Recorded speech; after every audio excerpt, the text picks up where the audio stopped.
Assalamualaikum warahmatullahi wabarakatuh. Salam inspirasi Nusantara. Untuk kali ini kita akan berbagi ya, berjumpa lagi bosnya. Kita berbagi apa yang harus kita lakukan setelah di bulan Oktober ya. Setelah di September kita kemarin melakukan pengenolan untuk persiapan pertumbuhan di bulan titik tumbuh di bulan 10 ya atau Oktober. Nah sekarang apa yang harus kita lakukan setelah titik tumbuh terjadi di bulan Oktober seperti yang ada di depan kita saat ini ya. Jadi di sini teman-teman inspirasi Nusantara, saya akan coba berbagi apa yang saya lakukan terhadap di posisi kebun saya sendiri ya.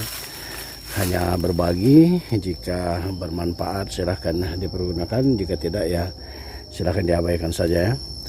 Jadi kalau saya bosku di teman-teman ya, teman-teman inspirasi, jadi untuk di bulan Oktober ini awal-awal saya yang akan lakukan ya, ini pemangkasan untuk tunas-tunas cacing ya.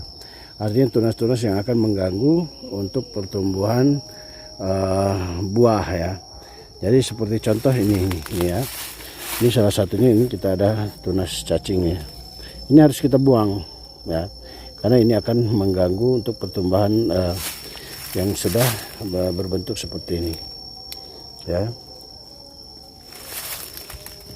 Oke, ini kita buang. Selanjutnya ini ya. Ini juga pasti akan sangat mengganggu ya. Ini kita buang. Nah selanjutnya yang sudah pasti kalau buat teman-teman ya yang sudah tumbuh seperti ini, tunas-tunas baru yang sudah tumbuh seperti ini, kalau teman-teman sudah paham yang akan jadi tunas rajanya seperti apa, yang mana, silahkan jika ingin dilakukan pemangkasan. Tapi jika belum, jangan ya, jangan dulu dilakukan pemangkasan sampai teman-teman yakin bahwa tunas yang akan kita pertahankan itu adalah tunas raja. Karena kalau dari saya secara pribadi ya, upayakan kita mempertahankan atau yang kita sisakan tuh khusus semuanya harus tunas raja ya. Saya tidak menyarankan tunas yang lain. Karena hasil dari tunas raja itu akan sangat berbeda. Jadi kita menyimpan bahan tunas raja cukup hanya 4-5 tunas raja, kita sudah bisa menghasilkan 1 kg per batang. Tapi kalau teman-teman mempertahankan tunas ranting ya, tunas ranting minimal harus 14-15 ranting baru bisa mencapai 1 kilo. Bayangkan jauh ya. Oke, jadi kalau saya sih di sini sudah ketahuan ya, ini adalah tunas raja nih.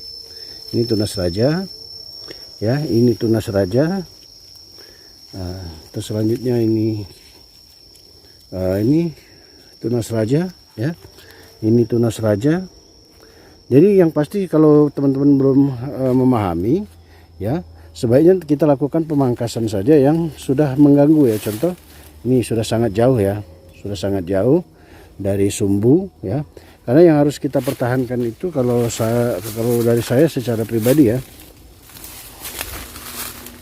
Oke, kalau saya secara pribadi yang akan saya pertahankan minimal 1 jengkal ya, atau 20 cm dari sumbu. Artinya kalau 1 jengkal ya di sini ke sumbu 1 jengkal, artinya di sini ya. Nah jadi dari titik yang ini nih, titik ini yang harus kita pertahankan. Nah dari sini kita buang ya. Contoh ya, ini contoh ini udah jauh banget ya, tuh sudah jauh sekali. Jadi ini sudah pasti mengganggu. Jadi kalau saya, kita buang saja. Nah, seperti ini ya. Selanjutnya yang ini nih, ini tunas raja ya. Nah, dari sini perbedaan tunas raja dengan tunas cacing. Ini tuh yang tunas raja ini bentuk batangnya agak pipih ya, agak besar dan agak pipih. Tapi kalau yang tunas cacing dia kecil dan bulat ya. Ini tunas cacing. Ini walaupun tunas raja, tapi karena dia masih terlalu jauh ya, terlalu jauh 1 jengkal lebih dari sumbu, sini sebaiknya kita lakukan pemangkasan kalau saya ya. Silahkan kalau menurut teman-teman sendiri seperti apa. Jadi yang kita pertahankan yang kira-kira 1 jengkal ya dari sumbu. Ini salah satunya nih. Ini tunas raja ya teman-teman ya. Ini tunas raja, cuma karena dia terlalu jauh, lebih dari 1 jengkal, kita lakukan, kalau saya kita lakukan pembuangan ya. Nih perbedaannya nih, untuk yang tunas bakal raja ya, dia agak pipih ya. Tuh agak pipih. Jadi agak sedikit berbeda dengan yang bukan tunas raja, dia bulat ya. Oke, selanjutnya kita lakukan pemangkasan buat yang nih, ini kita buang ya. Ini kita buang terlalu jauh dari sumbu ya. Oke.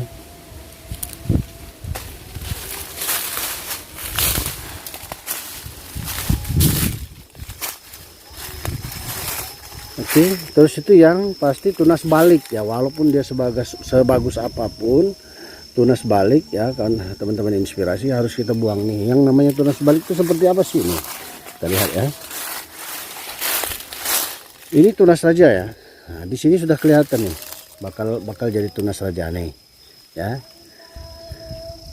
Ini bakal jadi tunas raja. Cuma posisinya ngebalik ya, dari sini ini, sedangkan sumbu di sini ya, ini sumbu, dia di sini titik tumbuhnya dan akan menutupi sumbu ya. Ini yang namanya tunas balik. Jadi ini sebagus apapun harus kita buang. Oke ya, karena sumbu ini ya, sumbu ini tidak boleh tertutupi, harus benar-benar terbuka untuk masuknya sinar matahari ya ke batang pokok ya. Oke, yang pasti tunas balik harus dibuang ya. Selanjutnya untuk yang titik tumbuh lebih dari 1 jengkal atau 20 cm ya, toleransi lah ya, toleransi. Oke, jadi ini kalau saya melakukan pemangkasan full bisa ya, karena saya sudah mengetahui yang mananya yang akan jadi tunas raja ataupun bukan. Ini kita buang nih ya. Tapi maksud saya di sini, ini kalau ini udah jelas sekali ya bakalan jadi tunas raja nih. Ini tunas raja ya, ini tunas raja, ini tunas raja ya, ini tunas raja ya. Tapi kalau teman-teman tidak paham atau belum mengetahui yang mana yang akan jadi tunas raja ya, sebaiknya dipertahankan dulu sampai benar-benar pasti tunas raja atau bukan ya. Jangan sampai nanti kita salah mempertahankan bahan dan salah untuk membuang bahan. Nah, tunggu saja dia seperti ini ya. Ini sudah pasti tunas raja atau minimal ya teman-teman sudah ada tanda-tanda bakal jadi tunas raja seperti ini ya. Sudah ada tanda-tanda tunas raja ya. Silahkan kalau teman-teman mau melakukan pemangkasan atau yang seperti ini ya, dia masih kecil ya, tapi sudah ada tuh ciri-ciri tunas rajanya ya, kelihatan ya tuh ya. Jadi yang seperti ini. Tapi kalau yang masih ini tunas raja nih ya, ini tunas raja tapi belum ada tanda-tanda sama sekali. Nah, jangan lakukan pemangkasan kalau teman-teman ragu ya. Jangan sampai salah kita mempertahankan bahan atau salah dalam melakukan pembuangan bahan. Oke, selanjutnya di pokok yang ini ya. Alhamdulillah nih pembungaannya kayaknya full ya, sukses, tidak gagal ya. Nih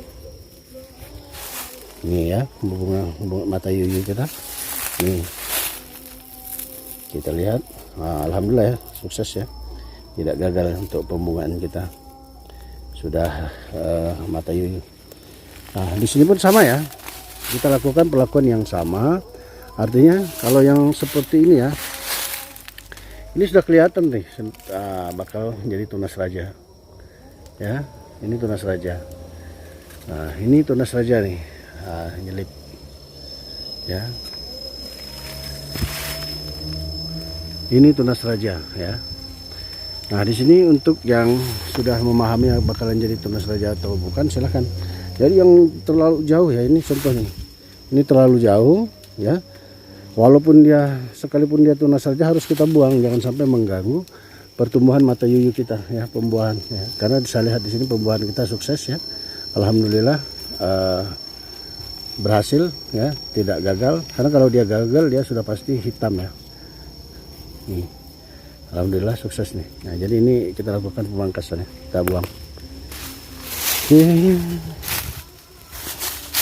kita lihat ya, ini berhasil ya, alhamdulillah berhasil ya. Alhamdulillah berhasil ya, mata gigi kita mudah-mudahan sesuai dengan ini ya.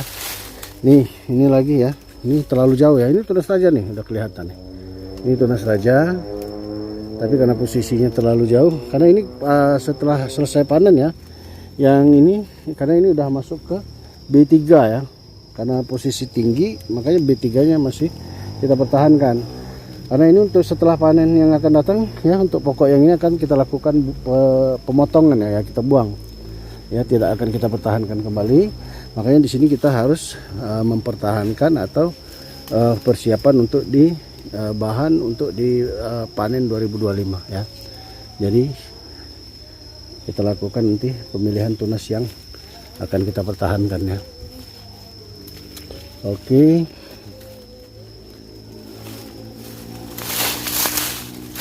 Ya, kita lakukan pemangkasan untuk yang tunas cacing ya, pastinya tunas cacing harus kita buang ya. Oke ya teman-teman, sementara seperti itu untuk inspirasi kita untuk lakukan pemangkasan di bulan Oktober ya.